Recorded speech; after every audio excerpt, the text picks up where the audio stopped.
श्री स्वामी समर्थ। तर असं म्हणतात, लहानपण देगा देवा मुंगी साखरेचा रवा। आता हे लहानपण का द्या, तर आमच्या लहानपणी खरं सांगू तर मोबाईल नव्हते आणि मैदानी खेळ असायचे, एकमेकांशी बोलणं असायचं। म्हणजे आता ते सगळं हरवतच चाललं आहे बघायला गेलं तर। आणि त्या दिवसांमध्ये जे समाधान होतं ना, ते आता नाही आहे।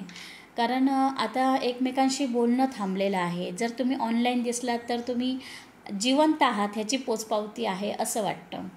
आणि एकमेकांना शुभेच्छासुद्धा आजकाल व्हॉट्सअपद्वारे ह्याच्याद्वारे दिल्या जातात।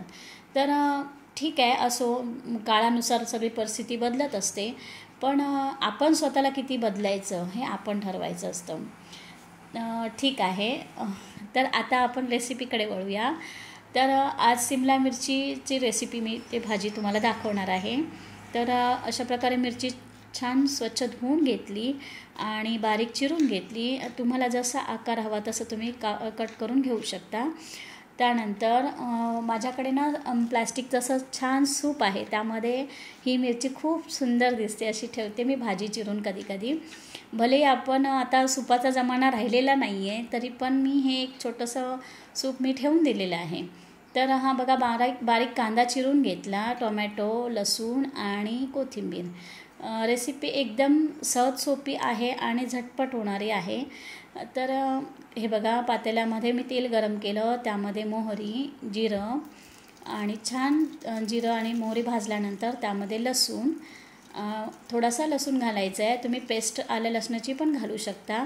आणि लसूण छान भाजल्यानंतर त्यामध्ये आपल्याला आता कांदा घालायचा आहे।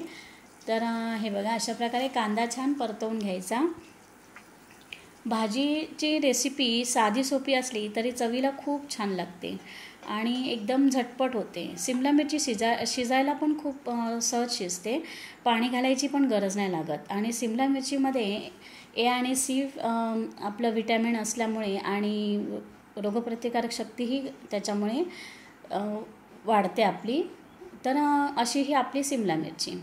तर हे बघा, टोमॅटो पण छान शिजला आहे। आता त्यामध्ये चमचाभर हळद आणि आता आपल्याला यामध्ये बारीक चिरलेली सिमला मिरची घालायची आहे। हे बघा, मी अशा प्रकारे बारीक केली होती, मला जास्त बारीक नाही आवडत, त्यामुळे आता ही थोडीशी वाफ दिल्यानंतर त्यामध्ये मीठ घातले आणि पुन्हा झाकण लावून वाफ देण्यासाठी ठेवून दिले। तर भाजी बघा झटपट होते आणि चवीलाही छान लागते। तर हे बघा, आता वरतून मी थोडीशी कोथिंबीर आणि दाण्याचं कूट घातलं आहे। हे बघा, ही माझी भाजी अशा प्रकारे तयार आहे। तर व्हिडिओ आवडल्यास लाईक, शेअर, सबस्क्राईब करायला विसरू नका आणि अशा प्रकारे भाजी नक्की करून बघा। व्हिडिओ शेवटपर्यंत पाहिल्याबद्दल धन्यवाद।